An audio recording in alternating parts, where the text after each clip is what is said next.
তাহলে আমরা স্টার্ট করছি এখন 1টা বাজে। আর আমরা স্টার্টিং ফ্রম দিস প্লেস 12 ঘন্টা লাগবে আমাদের লেক টাউন ঢুকতে। রাত 1টায় লেক টাউন ঢুকবো দেখাচ্ছে। এখানে 1টার সময় লেক টাউন ঢুকবো, তো 12 ঘন্টার জার্নি। 12 ঘন্টার জার্নি, তার মাঝখানে একটু ব্রেক নিতেই হবে।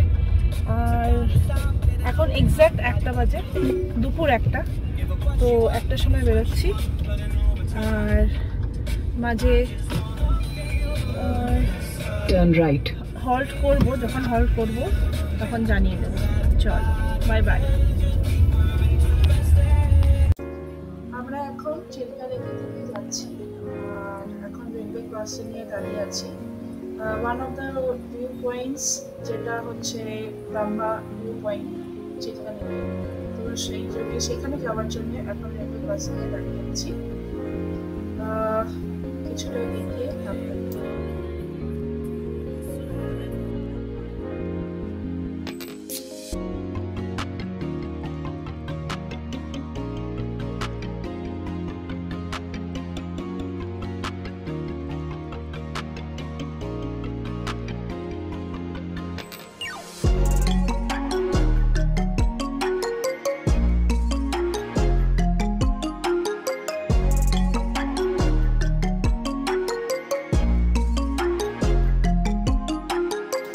Also guys, রিকোয়েস্ট আছে, আমাদের চ্যানেলটাকে please like, share and subscribe করবেন। আর ওই বেল আইকনটা প্রেস করে দেবেন, তাকি পরে যখন কোনো ভিডিও আপলোড করি নোটিফিকেশন চলে আসে। তো এখন আমরা রাম্বা ভিউ পয়েন্টের দিকে যাচ্ছি। এই প্যাসেজটা দিয়ে যেতে হয়, দুপাশে ছোট ছোট দোকানও রয়েছে। আর রাম্বা ভিউ পয়েন্টে বোট রাইডও আছে। ডলফিন দেখতে হলে মর্নিংয়ে আসতে হবে, আর দেখা যাবে কিনা এই গরমে সেটা চান্স অনেকটা কম। মেনলি শীতের দিকে থাকলে পরে চান্সটা বেশি থাকে ডলফিন দেখার। So by the way, view পয়েন্টটা যেটা রাম্বা ভিউ পয়েন্ট, সেটা আমার খুবই ভালো লেগেছে। এখানকার ভিউটা দারুণ।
চিল্কা লেকের এই পাশ দিয়ে যাচ্ছি।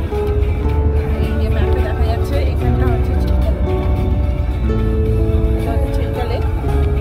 যেহেতু আমরা চিল্কা লেকে দাঁড়িয়েছিলাম ওই ভিউ পয়েন্টে, যার কারণে এখন আমাদের পয়েন্ট দেখাচ্ছে সময় যখন আমরা ডেস্টিনেশন পৌঁছাবো, সেটা হচ্ছে 2টোর সময়। রাত 2টোর সময় আমরা পৌঁছাবো। এখন এখানে 3:14 বাজে। এখানে দুটো, মাঝখানে আবার ব্রেক নেব। ব্রেক নিলে পরে আবার একটু টাইমটা ইয়ে হয়ে যাবে, এগিয়ে যাবে, পিছিয়ে যাবে, সরি হ্যাঁ একটু পিছিয়ে যাবে।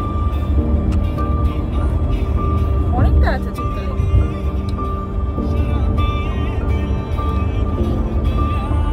অনেকটা আছে। আমরা একদম পাশ দিয়ে যাচ্ছি, প্রায় আমরা অনেকক্ষণ পাবো চিল্কা লেকটা।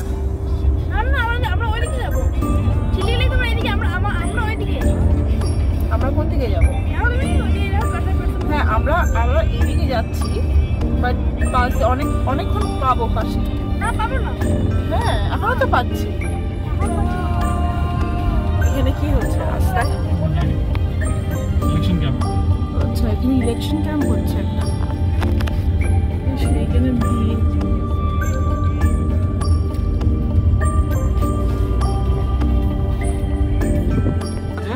আমরা এখন শেরে পাঞ্জাবে এসেছি, আরো 1.5 ঘন্টা লাগবে এখান থেকে আমাদের বাড়ি, but we have reached West Bengal. I am too sleepy. আমাদের গোপালপুর থেকে এখানে আসতে কত ঘন্টা লেগেছিল? 12 ঘন্টা মতো। বাজে রাস্তাগুলো একটু, হ্যাঁ বাজে রাস্তা প্লাস এত ট্রাক, ডাইভারশন আছে, ট্রাকও ছিল, ড্রাইভারজনও ছিল, সবকিছুই ছিল। তাহলে আমরা দাঁড়িয়েছিলাম বিচে বলছি চিল্কা লেকে। হ্যাঁ আমরা একটু চিল্কা লেকেও গেছিলাম, দাঁড়িয়েছিলাম। তারপরে চিল্কা লেক নিয়ে তারপর হ্যাঁ এখন তো আরো একটুখানি টাইম লাগছে, ডিলে হয়ে যাবে আরো, তাই জন্যে এখনো পর্যন্ত কত এখনো 1 ঘন্টা লাগবে না আমাদের? 1-1.5 ঘন্টা লাগবে। হ্যাঁ 1-1.5 ঘন্টা তো লাগবেই।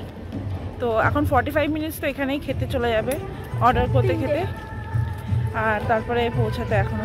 বাড়িতে সবাই চিন্তা করছে, ফোন করছে কখন আসবি কখন আসবি। আমি বলছি বাড়িতে যে মাকে বলছি কি যে ঘুমিয়ে পড়তে, কিন্তু এখনো পর্যন্ত ঘুমাতে পারছে না, টু হ্যাঁ, মাচ এক্সাইটেড। ঘুমাতে পারছে না, কখন আসবো করে। আমি বললাম যে আমাদের দেরি আছে এখনো ঘুমিয়ে পড়তে। আর আমরা ওয়েস্ট বেঙ্গলে পৌঁছে গেছি, এখন কি মজা আছে। এইটা হচ্ছে শেরে পাঞ্জাব, যেটা কোলাঘাটে আছে। আর আমরা ওয়েস্ট বেঙ্গল ঢুকে গেছি, কি মজা হচ্ছে আমার। সব জায়গায় বাংলা দেখে, হায়দ্রাবাদ তেলেগু থেকে মাথা খারাপ হয়ে গেছে, এখানে বাংলায় কথা বলতে পারছি আমরা। আচ্ছা ঠিক আছে, বাই। চলো তাহলে আমরা ডিনার করে নিই, আবার পরে কথা হবে। Bye bye. Piece piece. এখন হচ্ছে রাত 1:30 বাজে, আর আমরা শেরে পাঞ্জাব রেস্টুরেন্ট যেটা কোলাঘাটে আছে সেখানে বসে আছি। আর সেখানকার ক্রাউড শুধু দেখুন, সেখানকার ক্রাউড।